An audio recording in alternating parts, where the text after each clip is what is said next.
It is a deeply troubling story out of Pennsylvania. Authorities say a 12-year-old girl was repeatedly tortured and then killed, and her father and his fiancé are now facing charges. We're going to break down this new case of alleged child abuse with former Pennsylvania prosecutor Matt Mangino. Welcome to Sidebar, presented by Law&Crime. I'm Jesse Weber. Malinda Hoagland, 12 years old, Chester County, Pennsylvania. She is dead. And authorities say her death comes after this little girl was repeatedly tortured and abused by her father, 52-year-old Rendell Hoagland, and his fiancée, 25-year-old Cindy Warren. Both have been charged with multiple counts, including attempted criminal homicide, assault, and kidnapping. And murder charges could be on the table, too. So what happened here? Well, this is where it gets incredibly disturbing. I'm going to read to you the statement from the Chester County District Attorney Christopher L. DiBerena-Sarobe. Quote, doctors found a child who was emaciated. She weighed 50 pounds. She was covered in bruises. She had a half dozen broken bones at least. Her organs were failing, and ultimately she died while she was being treated at the hospital. So how did authorities discover this?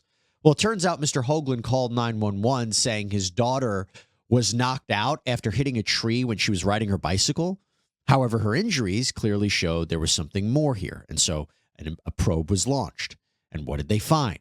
Well, according to the DA, police discovered that Malinda had been pulled out of middle school back in late November, early December, and that she was attending online cyber classes. But while she was showing up on camera for the classes, they say she was actually tied up, shackled below. The camera couldn't pick it up. And usually she was shackled in the basement of this home. When authorities confiscated the couple's phones, authorities said they discovered all of these deleted videos where Malinda was ankle cuffed to furniture, where she was allegedly screamed at, berated, apparently over a camera's speaking system. The couple forced her to do squats, run in place, forced her to sleep on the floor with no pillows or blankets. They didn't even feed her at times. These are the allegations. These are the heinous allegations of abuse that allegedly were happening for months.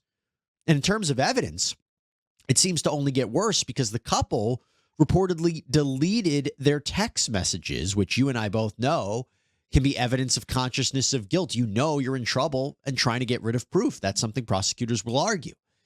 And in an arrest affidavit, Warren allegedly instructs Hoagland to, quote, run this little girl to the hospital instead of calling 911. And now they have an interesting defense. And so clearly there's a lot to break down. And for that, I want to bring in criminal defense attorney Matt Mangino, former DA of Lawrence County, Pennsylvania. Matt, good to see you. Overall thoughts, good to see you. Overall thoughts on this case. Have you ever prosecuted a case like this before? Well, Jesse, this is a horrific case. And as you went over it, the malnourishment, the broken bones, the bruises, being cuffed to the table or other objects in the basement. Certainly a sad case. And I have dealt with, unfortunately, when I was a prosecutor, cases of malnourishment and obviously cases of child abuse that resulted in death, primarily with regard to younger children than a 12-year-old. So this 12-year-old weighed 50 pounds.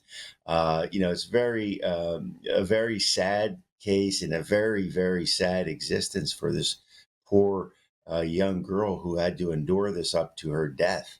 Why do you think they haven't been charged with murder yet? What do you think prosecutors are looking into to understand? Well, I think they're waiting to see the results of an autopsy because, in any case, you have to prove the cause and manner of death. And so we know that there's bruising. We know that there's broken bones. We know there's malnourishment.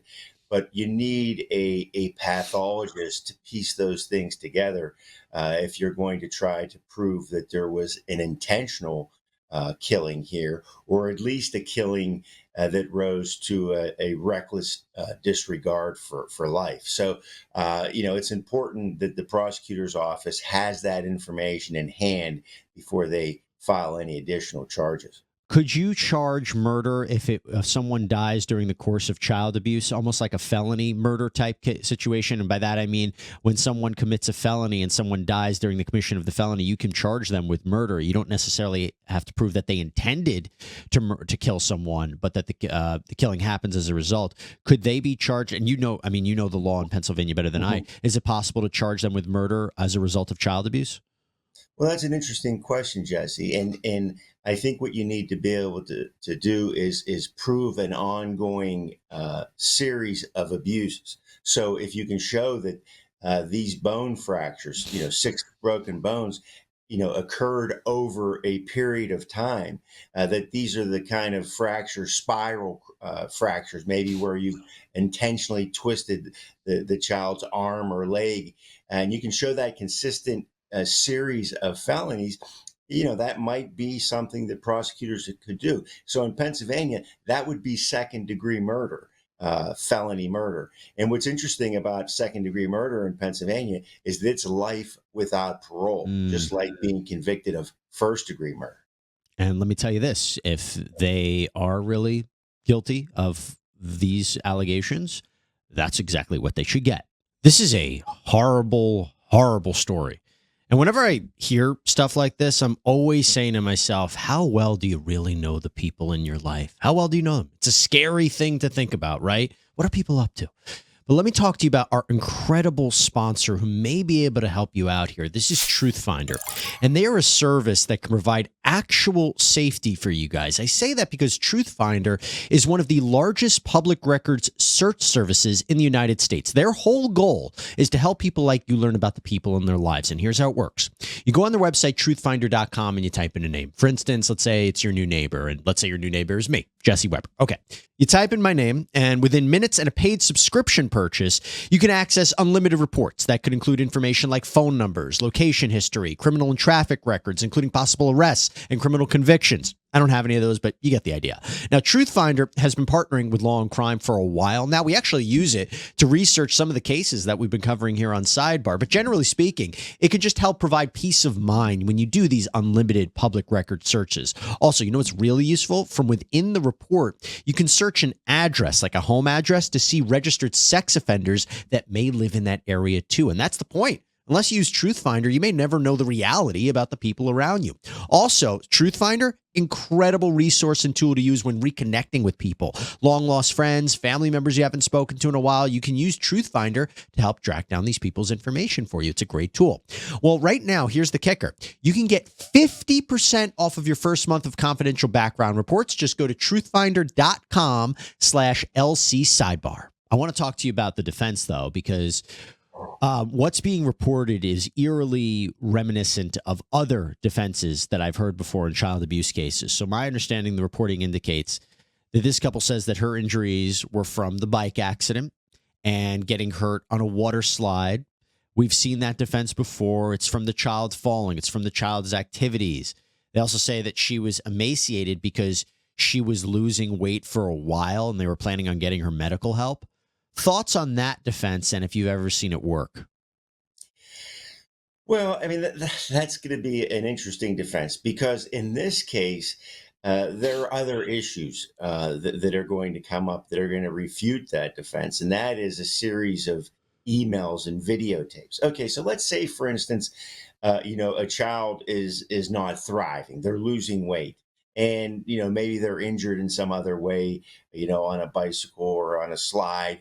Uh, why do you have that child shackled to furniture in the basement? Okay, why did you delete your texts? Why did essentially, this young girl, kind of fall off of the face of the earth in terms of there's nothing on Facebook after a period of time, although the male child in the home is out with the father and going different places. We see a child that looks healthy around Christmas, and then boom, we never see anything else on social media about her again. So that defense, could it work? Possibly. I don't think it would work in this case.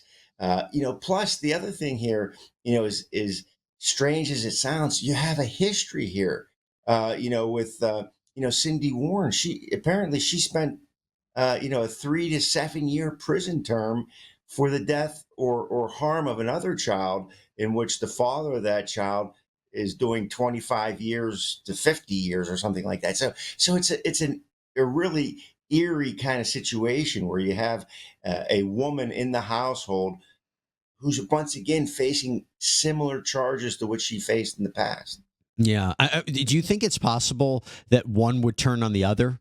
One would blame the abuse on the other side. I had no idea what was going on. I was leaving the child in the care of her, or I was leaving the child in the care of him. And, again, I always find that to be kind of a weaker defense, because you both are responsible. You both are there. And particularly if they're both deleting messages, or if that's what we're dealing with. But talk to me if you think that's a possibility that one might turn on the other. Well, anytime you have two people charged in a case, sometimes it's the one who gets to the district attorney's office quicker to start talking about exactly what happened here. What might be a more likely defense? Again, you have to look at their text, which they try to delete, and all those sort of things. It was there some abuse, domestic abuse as well? So there some threats that you have to keep your mouth shut. You can't bring the child to the doctor. I mean, we've seen cases like that as well, Jesse, where you suggest that there's some influence that you're under, whether it's violence or whatever, that forces you not to take any action to protect this child. Again, it's a weak defense based on what we know about the death of this child. You know what's really chilling is that this couple had posted pictures on social media of Malinda, and then they stopped doing it over the last few months. I think the last post of her was in January, but then you even go to July 4th, 2023. Rendell Hoagland, her father, posted, "Happy 12th birthday, Malinda. Hope you have many, many more. We love you." Very chilling knowing the allegations now, no? Oh, certainly. I mean, how did this evolve? I mean, this is a 12-year-old who, as I said a moment ago, just kind of disappears from social media with regard to her father, right after Christmas. I mean, there's photographs of her, getting a bike and trying on clothes, and then all of a sudden she disappears. And we Yeah. find out now, months later, that she's severely malnourished. She has broken bones. It's really that whole how this whole thing happened is really strange, and I'm sure prosecutors will look closely at how that process began. You know who apparently they did post pictures of consistently? Warren's 9-year-old son. He was apparently in the home, reportedly not abused. And we've seen that too. Sometimes one child in a home is abused and the other's not. Do we know why that happens? I don't. That's an interesting question, because you don't know what would cause a parent or a caregiver to turn on a child like that, and provide nourishment and safety and shelter to one child and not to the other. Is it some sort of disciplinary situation that's gone awry? Is it a defiant, what a parent perceives as a defiant child, that somehow you're going to rein them in, and it just spins out of control? Yeah. I don't know. I can't imagine what would go through a parent's mind to take care of one child and neglect the other. And by the way, a potential eyewitness to this, no? Even though 9 years old, I'm sure this child could provide information to police about something. Well, right. I mean, if this is essentially, your playmate or somebody that you look up to, or somebody that you commonly spend time with, who all of a sudden is chained to furniture in the basement, even a 9-year-old is going to wonder, why is that happening? Yeah. What did she do? Why would my dad do that? I mean, there's so many unanswered questions here, and so many issues that we and most people can't comprehend, but somehow these parents thought was a legitimate course of action, or was it just an intentional killing? Let's talk about that because the superintendent for the local school district, Dr. Catherine Van Vuren, released this statement. It is with an extremely heavy heart that I share with you the devastating and tragic news that one of our former students, 12-year-old Malinda Hoagland, was found dead over the weekend, a victim of inhumane abuse by her father and his girlfriend. While this horrific news was shared in a press conference and is making headlines in the media today, the district just learned of this child's death late this morning, and we have been working to get details, understand and process this information, and communicate with our entire school community. Malinda Hoagland was enrolled at Kings Highway Elementary in April of 2022, continued on to Scott Middle School, and then North Brandywine Middle School. Our staff diligently reported concerns about Malinda's Care to Child line, the state agency that receives and manages concerns regarding child abuse. Shortly thereafter, her family withdrew her from our schools in December 2023 and enrolled her in another cyber charter school. Her younger brother remained a student at Kings Highway. He is now in protective custody, expected to be relocated to another county and school district. Do they have any responsibility here? They seem to say that we knew something was going on. They know the child's taken out of custody. Excuse me, they know the child's taken out of school. Should the school have done more?